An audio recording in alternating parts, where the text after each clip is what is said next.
Hi, nice to meet you all.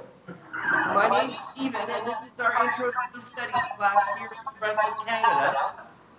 And we are thrilled beyond belief that you've joined us today.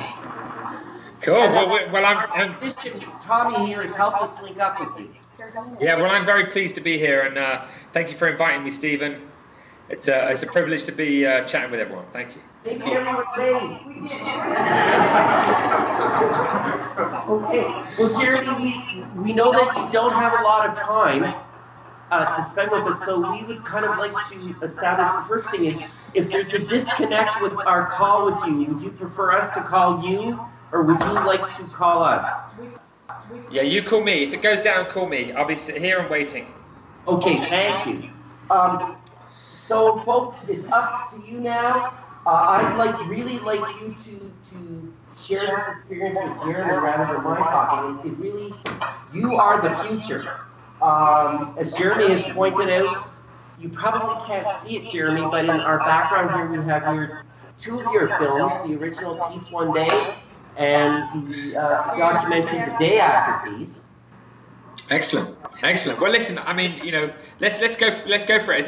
You've seen the film, so that's wonderful. At the end of the conversation, I will tell you some stuff about what we're doing and how things are going, and some of the numbers that we're reaching now. I've been on the road 16 years now, well over 100 countries, and I got to tell you that I'm kind of as passionate about every day as I was in the beginning. In fact, probably more so now, just because I truly understand the impact that the day is having, and I'll talk to you a bit about that at the end. But has anybody got any questions? Anything you want to ask?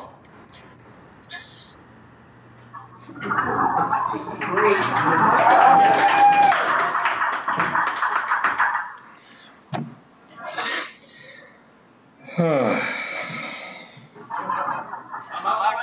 Hello, Alex. How you doing? Good, man. Did you ever feel the idea of Peace One Day was not going to work? And can you tell me something that keeps you motivated? Yes, I tell you what. Thanks, Alex, for that question. There were many times when I thought it wasn't going to work, for sure. Like many times. But I think that because I'm I don't feel like a filmmaker anymore, actually. But of course I still make films, and I'm about to produce a third feature film for 2016 with John Batzik, who is probably one of the most important documentary producers in the world, John Batzik. And I'm really proud that he's going to join me again for the third time, and we're going to deliver something at the end of 2016. But I think because of being a filmmaker, sometimes when it gets tough, it gets most interesting, and I think that I think that the concept of when it becomes difficult and you're running a camera is when you're kind of capturing interesting material. That kind of thinking obviously makes it very comfortable for me to be finding it difficult, because I know that I'm on that journey. And actually, even when the camera's not running, I think that thinking is actually really interesting if you forget about the film camera. And I think that that's how I'm kind of living now. I mean, I think 16 years of living that way is actually just made me live that way.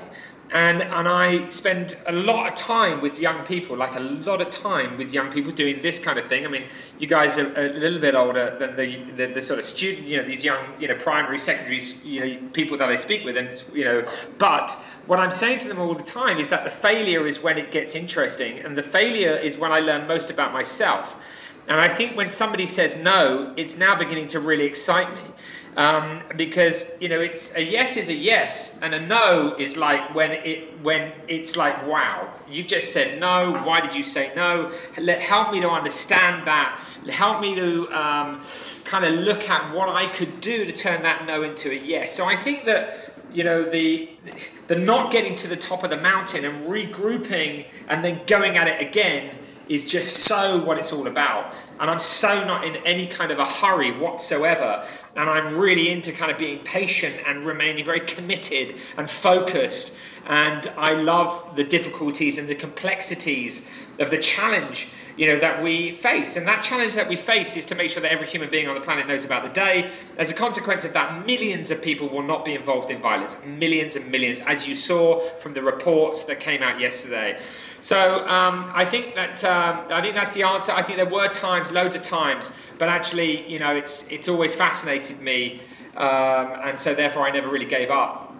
I think that was one thing, and I think the inspiration for me. It's so ridiculous that even in answering this question, it makes me want to cry. It's kind of crazy because I've said it so many times, but the inspiration for me right now is, of course, my daughter. She just like blows my mind. She's 4 years old, and I just love her like you can't believe. And you know, she's, you know, saved my life, really. I think the little girl, without knowing it, just completely saved me because she's made me stop and understand that there's something bigger than the climb, and that is her. And so that's my source of inspiration. And you know, I'm committed to her, and she comes first. Actually, you know, so ever since she was born, I've completely changed the way in which I focus and the way in which the organisation operates. Everything, you know, it revolves around her. It's very funny. And to give you an example, I was waiting for a meeting with Ban Ki-moon. And I'm not with my partner, although we're great friends. And you know, we really are great friends, and it's a beautiful thing. But I remember I'd been waiting for about 9 months for this meeting with Ban Ki-moon. Obviously, that's a hard meeting to get. And I've been working, and his guy rings me up and says, "Oh, Jeremy, you know, Ban Ki-moon will see you on Wednesday." And I remember knowing full well that I had to see Rose on that Wednesday. And so I said to him, "Listen, I'm sorry, man. I got to see my daughter. I can't see him, and I feel sick telling you. I feel completely sick telling you that, you know. But I just got to tell you the truth." He says, and you know, it's just a very nice thing about human beings. I think that they can really respect that. He said, "You know, well, give me 5 minutes," and he rang back and he said, "Jeremy, I'll see you on Monday. Don't worry about it." You know. So I kind of think that, you know, people respect that sort of stuff. But my daughter's my inspiration. So yeah, sorry. I'll pause there. Otherwise, I'll talk about my kid for the next 20 minutes, and that'll be not right. So, what's the next question? Thanks for your question, then, mate. Thanks, Alex. Hi, Jeremy. My name's Abigail. Hi. Nice to meet you. Nice to meet you. In cases of large-scale terrorism, how do you feel about Western government approving of the violent use of drones? Well, I mean, you know, listen, I think the reason why I probably am still here 16 years on is that, I mean, listen, your question's a really good question, and if I wasn't working for Peace One Day and playing and doing the job that I'm doing, I'd probably answer you, right? And I'd really give you the answer that you probably would like to hear. But I am running an impartial, apolitical organisation, and therefore, you know, I've sort of kind of kept myself out of commenting on any particular government. I mean, you know, you mentioned Western governments, and I really appreciate your question and understand why you ask it, don't get me wrong. But I think that it's difficult for me to answer it, just because in other times a question will be very much directed at one particular country, and if I comment, then I think it's really difficult for the children of that country, because they're not really to blame. They're just like young people in a country of which people are pointing the finger at that country, saying it's doing this, that, and the other, and it's very difficult for young people to grow up knowing that the country that they live in, you know, is a country that most people seem to really dislike, and that's really hard to grow up with. That's like growing up with your parents are hated, you know, and how do you deal with that when you walk down the street? So my answer to the question is, you know, I think there are a lot of people doing some really heavy things in this world, and I wish it were different. And I think the only way that it will be really different is that we, if the people of the world, come together as one, in the hope that we lift the level of consciousness around the fundamental issues that humanity faces, which of course is the protection of each other and the protection of our environment. So I think that, you know, this isn't about politics, and this is not about governments. This is about us as individuals, and if we get involved in the peace process, then things will change and government will follow. I'm totally convinced and totally believe that to be true. And I've had the fortunate, you know, opportunity to speak with some, you know, thinkers, some real thinkers, as you know. And I remember talking with Brahimi recently, one of the key negotiators of the world, when he said to me, "Listen, man, you know, the only way that this day is going to work is if the people get motivated and if the people get behind it." He said, "You're wasting your time, Jeremy, talking to government. You've got to talk to the people. The people have got to stand up and realise that it's in their hands." And you know, so that's what we focus on absolutely every single day. And I think the other last thing on this issue is that people kind of like, I think people think that peace is a third world issue. It's just so not. It's so totally a first world issue. The problem is not over there. It's not in Syria or any other country that we care to mention. The problem is in our own backyards. And if you look at the spend on the cleanup of violence, around about 180 billion is going to be spent on the cleanup of kind of, I don't know,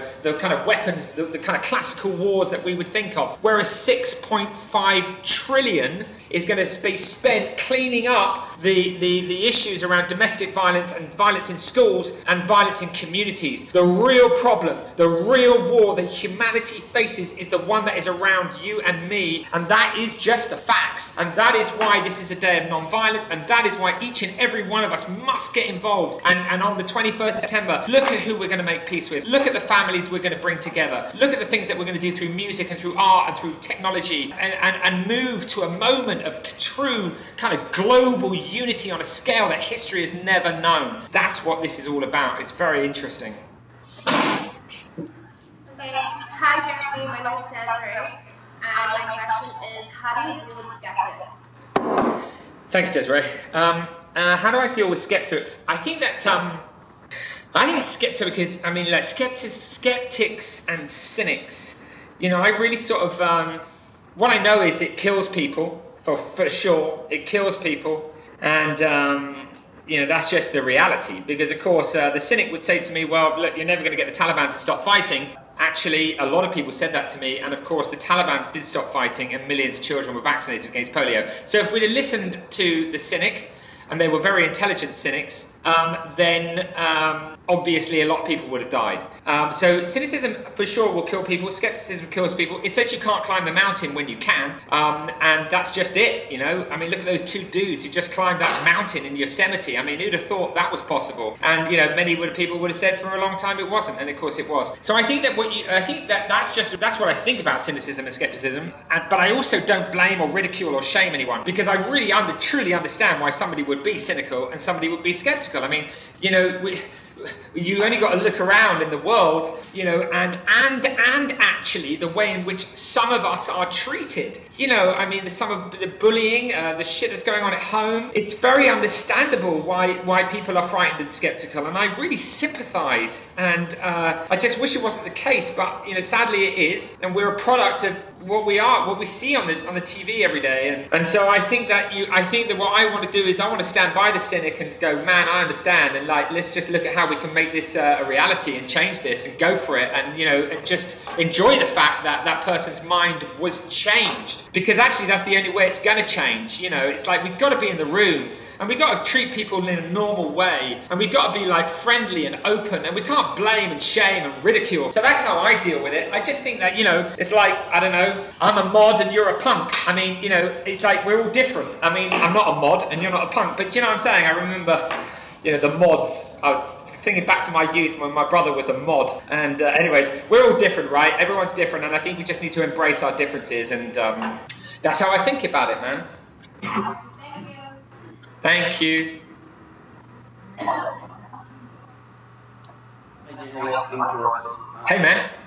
I was wondering if you've heard of any student-run initiatives that are sort of inspired from them. Yeah, I think there's been a lot, and I'd really need to pull the education team in to kind of let them have it out and tell you what's going on. But there's been some really interesting stuff. The National Union of Students, which is a huge union and an old union, was very much behind Peace One Day and really going for it, and it was fantastic. So I think that all over the world, young people and students have done the most extraordinary things, through the things that we're doing in the environments that of course you're working, a lot through music and a lot through sport and photography and literature, the kind of things that you would expect to come out of institutions, educational institutions. We just obviously want, we want you to walk away and go, right, okay, in our university, in our college, our school, this is what we're going to orchestrate, and it will be amazing, and you will feel a great sense of achievement, and a lot of lives will be changed, and a lot of friends will be made, and a lot of forgiveness and reconciliation, I absolutely assure you, will take place.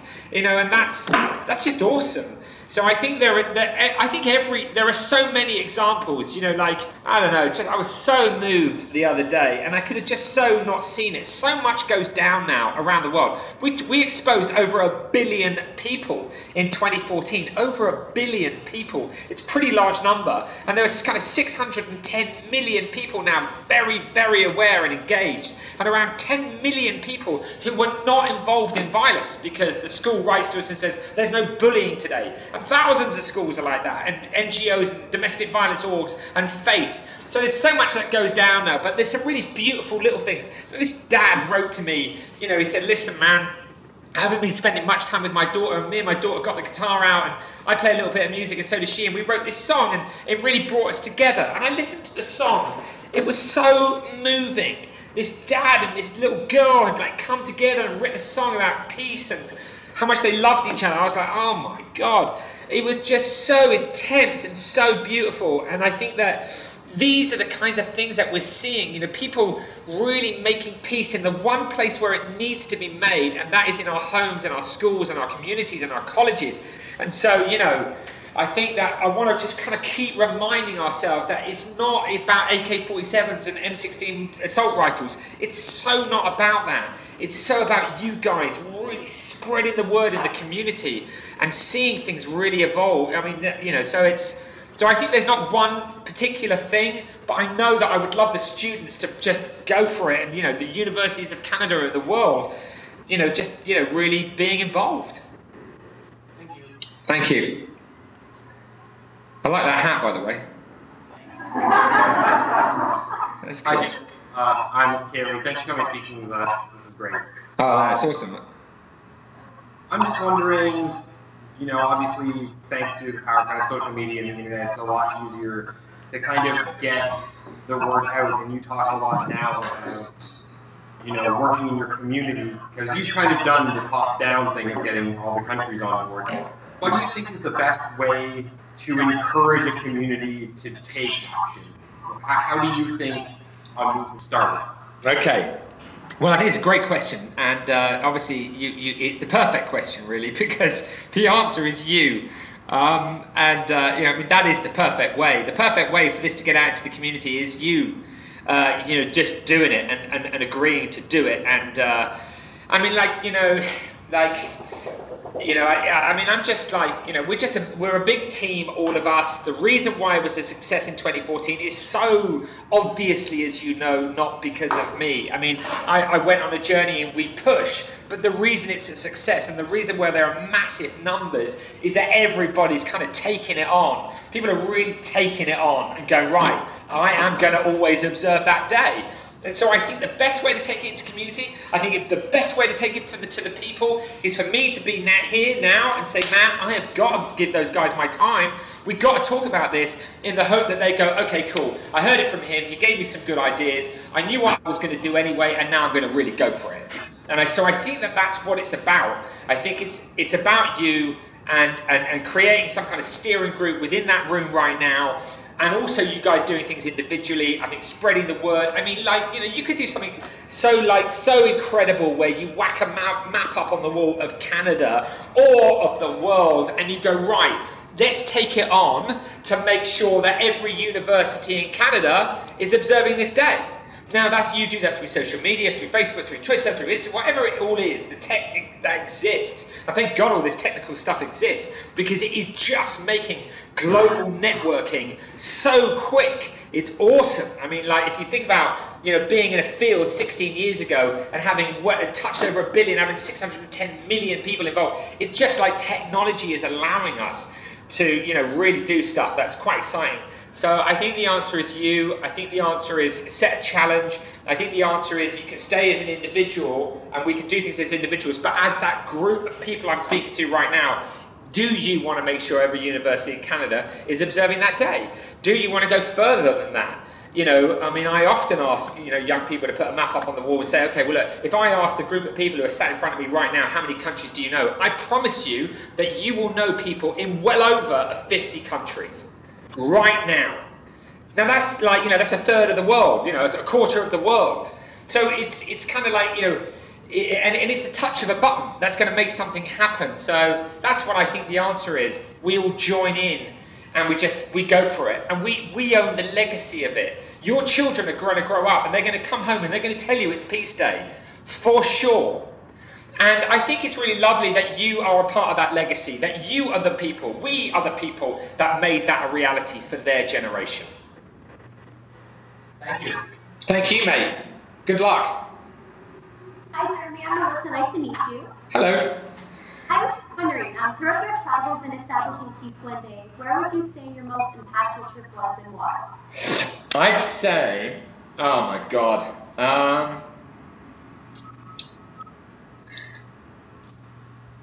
I mean, there has been so many. There's just so many. It's like, I mean, thank you for your question. And having been on the road this long and done so many trips, there are so many things. But when I think about it, and I don't know why, I always think about the same little boy and who's in my film. You've seen me say to him, like, you know, have you killed anyone? He was about 12, you know, and his leg had been shot, you know, and he'd clearly been on the front line killing people, and I just remember him. I always remember that boy. I always remember it, because it was just like, and I remember that a little girl that I had seen before seeing him, who I just, you know, if she was alive, you know, days afterwards, whatever. I mean, I pray she is. But I think that in the beginning I saw and smelt something that I'd seen in photographs, but I had really I was just kind of physically and mentally, you know, totally like blown away by the experience of Somalia and just being just outside Mogadishu, where I had met those two children. And I think when I think back, I always think about that. But I also think very quickly about the Dalai Lama.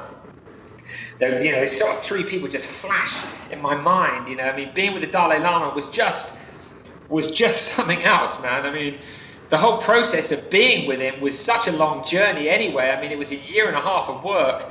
And then, you know, then we were with him, and he was unbelievable. And what was unbelievable about him was not just being with him, but him saying to me, well, I'm going to do some stuff for you, man. I'm going to get on the case. You know, and a lot of people say that, and you walk away and you go, well, you know, you've actually done enough. You might not realise it, but you've done enough. But then I remember going home and, you know, the Prime Minister's office ringing me up saying, Mr. Gilley, we want you to know that the Dalai Lama's just written to the Prime Minister and 14 other heads of state, urging them to put this day forward to the United Nations General Assembly, and we want to let you know that we're writing this back to the Dalai Lama. And I was like, wow. You know, it's like, wow, man. You know, he's a real man of his word and an extraordinary figure, and I truly remember seeing him. I think Kofi Annan too was just mind blowing, because again, when I got his support, it was epic. I think the 9/11 moment, you know, when you know we were just about to announce the day being created and the planes that hit the building. I mean, that was something else. I think seeing the letter from the Mujahideen saying they weren't going to kill on the day, wow, that was just such a moment.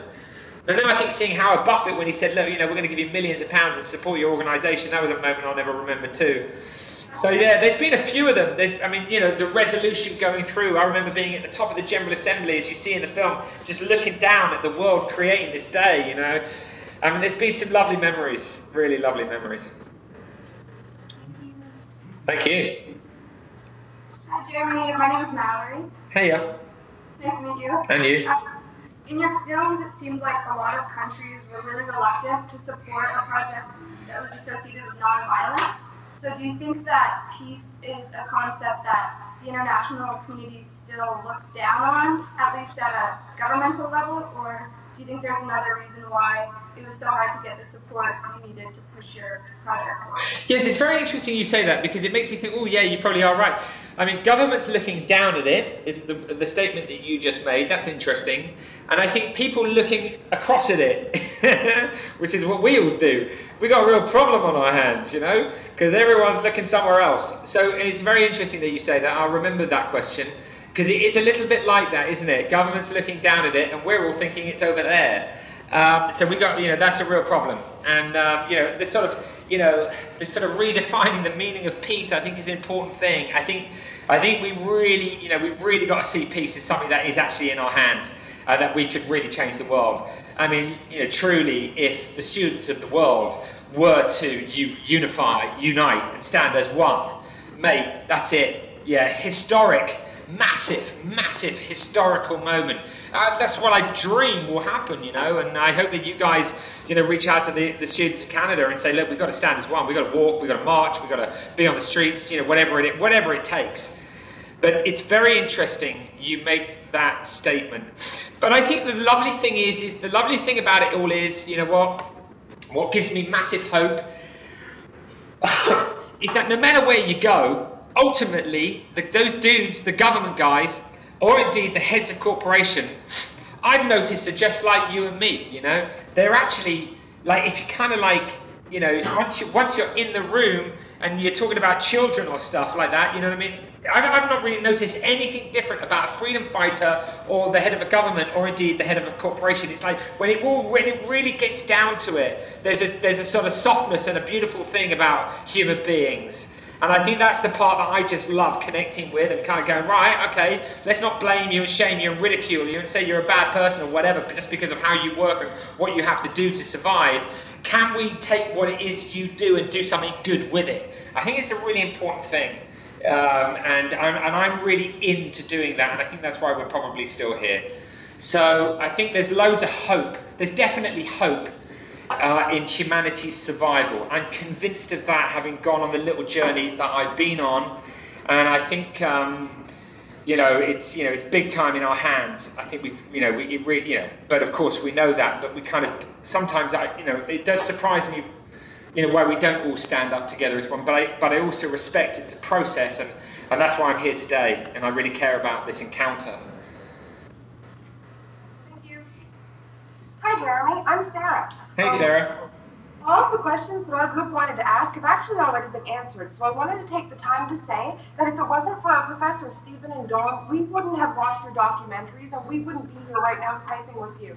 When I went online and I researched peace one day after we watched the documentaries in class, and I came to my professor Stephen and told him that we could actually Skype with you, you should have seen the look on his face. He was so excited. So he really was. So I wanted to throw it back to Stephen and Dawn and ask if they have any questions, because they're pushing it on us as the younger generation, but if it wasn't for them, we wouldn't be here. So I wanted to throw it back to you guys and say, you're so excited. Yeah. Well, thank you very much.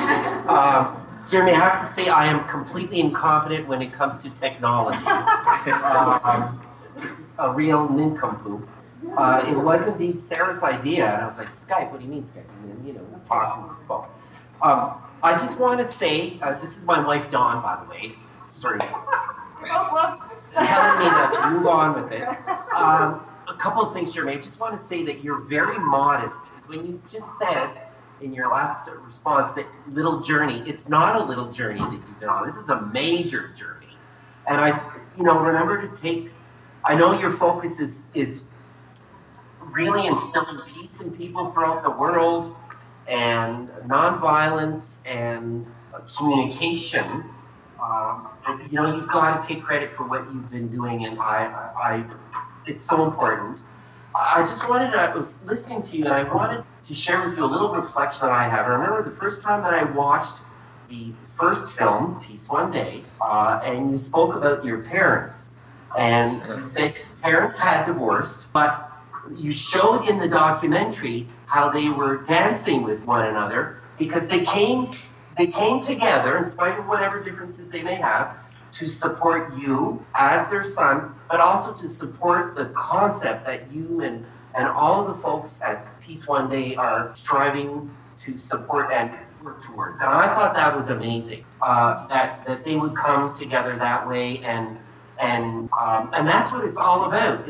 It's about us coming together as human beings, respecting one another, coming together and respecting the land, trees, the water, the air, respecting. Got a question. So I'm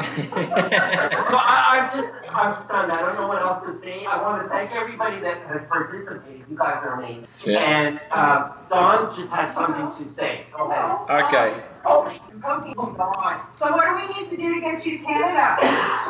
Well, I'd love to come to Canada. I tell you what, actually, I remember John saying to me the other day that when we release this film in 2016, we should be releasing it in Toronto. So that maybe if that's true, then certainly we'll stay connected. If I come near that way, I'll come and say hello for sure. I mean, my work is in the Great Lakes region. I'm very focused in the DRC right now, as you know, in Rwanda, and Burundi, and Uganda, really in there. And but listen, I'd love to come to Canada, and I'd love to see you. And and a big thank you to you and to your wonderful husband, for setting all of this up, Stephen. Well done, mate. And to the students too. I mean, it's been a great session. I hope great things come from this. But thank you very much for giving me your time, and I really wish you well for Peace Day 2015. But thanks a lot. Really nice to meet everyone, and thanks for the great questions. Cheers.